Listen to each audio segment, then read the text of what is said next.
Audio-video navodila za uporabnike spletnega portala Moj gozdar. Sortimentacija. V videoposnetku bomo spoznali orodje sortimentacija na spletnem portalu Moj gozdar. Pri sortimentaciji gre za pravilno merjenje in razvrščanje hlodovine v kakovostne razrede. Orodje je prilagojeno izobraževanju in učenju, ima pa tudi praktično uporabo znotraj digitalnih evidenc e-posestnega načrta. Za delovanje funkcije shranjevanja hlodov v seznam se moramo prijaviti v svoj uporabniški sistem. Ukolikor še nimamo uporabniškega profila Moj gozdar, se lahko brezplačno registriramo.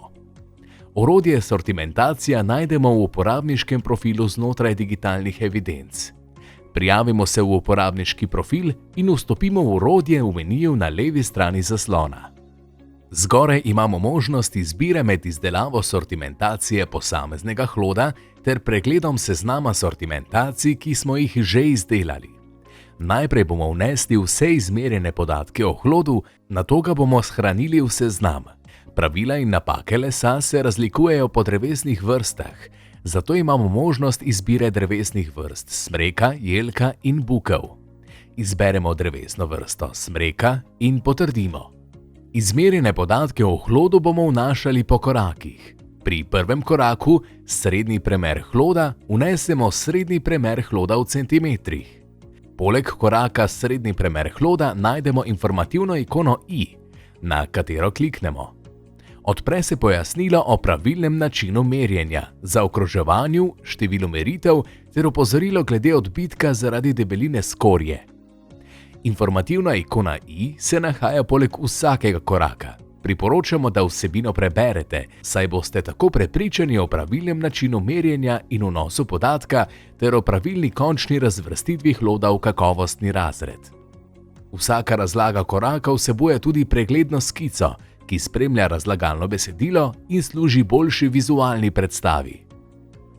V vnosno okno vpišemo srednji premer hloda v centimetrih in nadaljujemo na naslednji korak. V tem koraku vnesemo dolžino hloda z vključeno nadmero v metrih. Za razlago si lahko pomagamo z informativno ikono, ki natančno razloži način merjenja in zahtevano natančnost vnosa podatka ter opozori na posebnosti merjenja hlodov, ki imajo izrazite napake, na primer krivost. V vnosno okno vpišemo dolžino hloda z nadmero v metrih na 2 decimalni mesti natančno in nadaljujemo na naslednji korak. Če orodje javi napako, je treba decimalno vejico zamenjati z decimalno piko, to je odvisno od vašega računalnika. V tretjem koraku smo prišli do lastnosti hloda, začenši z zraslimi grčami. Zgoraj desno se je izpisal trenutni kakovostni razred ter izračunan volumen sortimenta. Kljub temu, da smo vnesli le srednji premer in dolžino hloda, je trenutni kakovostni razred B, saj razred A zahteva srednji premer brez skorje najmanj 35 cm. Prav tako zgoraj v zeleni vrstici vidimo potek ter posamezne napake. Napredni uporabniki s klikom na posamezno napako tako lahko proces vpisovanja napak preskakujejo. Vpišemo premer največje prisotne grče v centimetrih in nadaljujemo na naslednji korak. Na tem koraku vpišemo premer največje nezrasle grče na hlodu v centimetrih. Merimo najmanjši premer grče brez upoštevanja vejnega ovratnika. Nadaljujemo na naslednji korak. Ekscentričnost je odmik stržena od geometričnega središča prečnega prereza sortimenta. Za informacije o pravilni izmeri si pomagamo z informacijsko ikono.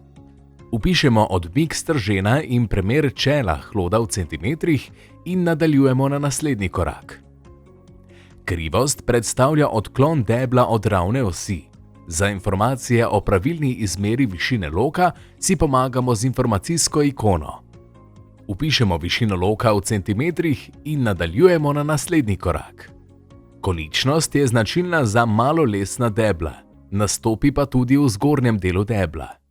Za informacije o pravilni izmeri premera na debelejšem in na tanjšem koncu si pomagamo s skico in pojasnilom, ki se nahaja v informacijski ikoni. Vpišemo oba premera in nadaljujemo na naslednji korak. Razpoke na čelu hloda nastanejo zaradi notranjih napetosti v deblu ali zunanjih vplivov na sortiment. Vpišemo dolžino razpoke in premer hloda na čelu v centimetrih in nadaljujemo na naslednji korak. Če nismo prepričani o pravilni izmeri teh dveh podatkov, kliknemo informacijsko ikono. Kolesivnost ali krožne razpoke med branikami v deblu so običajno prisotne na večji dolžini hloda. Vpišemo premer kolesivnosti in premer hloda v centimetrih in nadaljujemo na 8. korak. V tem koraku zabeležimo poškodbe lesa, ki jih povzročajo žuželke na neustrezno skladiščenih izdelanih sortimentih. Odvisno od vrste žuželke so lahko luknjice večje ali manjše od 2 mm ali pa niso prisotne. Označimo stanje hloda in nadaljujemo na naslednji korak. V tem in naslednjem koraku bomo vnesli podatke o količini trde in mehke trohnobe v hlodu. Trohnoba je poškodba lesa, ki je rezultat razgradnje lesa z glivami. Glede na vrsto poškodbe vnesemo globino ali premer trohnobe v primerjavi s premerem hloda na čelu brez lubja. Vpišemo in nadaljujemo na naslednji korak. Tako kot pri prejšnjem koraku, tudi tu zabeležimo stanje trohnob, vendar gre tokrat za mehko trohnobo. Označimo stanje hloda in nadaljujemo na naslednji korak. Spremembi naravne barve lesa rečemo obarvanost. Najpogosteje govorimo o pomodrelosti, okužbi z glivami modrivkami. Ocenimo prisotnost obarvanosti in nadaljujemo na naslednji korak. Ugotovimo, ali so na sortimentu vidni znaki podlubnikov. Pozorni smo na prisotnost rovnih kanalov, odstopanje skorje, prisotnost modre obarvanosti ter izsušenost debla. Označimo stanje hloda in nadaljujemo na naslednji korak. Prišli smo do razvrstitve sortimenta v kakovostne razrede. Razvrstitev temelji na evropskih standardih SIST EN 1309 in pravilih dobre prakse. Predstavljeni način izmere in razvrščanja hlodovine za prodajo lesa ni zavezujoč. Ključen je dogovor med prodajalcem in kupcem. Izpiše se preglednica z lastnostmi sortimenta ter preglednica razvrstitve, iz katere je razvidno, zaradi katere napake lesa se je sortimentu slabšal kakovostni razred. Razvrstitev lahko shranimo na seznam tako, da vpišemo ime seznama in ga shranimo. Na svoj računalnik lahko prenesemo poročilo PDF, ki ga lahko natisnemo. Spodaj sta dve povezavi do priporočljive dodatne literature: priročnik o napakah lesa in priročnik o sortimentaciji gozdnih lesnih sortimentov, kjer so jasno in podrobno opisane vse napake lesa in mejne vrednosti za drevesne vrste smreka, jelka in bukev. Zgoraj izberemo seznam sortimentacij. V preglednici je razvidno, koliko sortimentov smo dodali v seznam, koliko seznamov smo shranili ter njihova imena. Vsak seznam posebej lahko urejamo s klikom na ikono preglednice. Znotraj seznama v preglednici vidimo podatke o lastnostih sortimentov, razvrstitev v kakovostne razrede in datum sortimentacije. Posamezen sortiment lahko iz seznama zbrišemo s klikom na ikono smetnjaka. Na svoj računalnik lahko prenesemo poročilo PDF, ki ga lahko natisnemo, lahko pa služi kot priloga izvajalcem ali odkupovalcem pri oddajanju ponudbe na tržišču.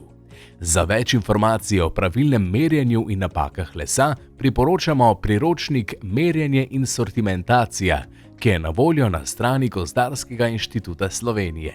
Izračuni orodja sortimentacija so informativne narave in avtorji ne odgovarjajo za njihovo uporabo.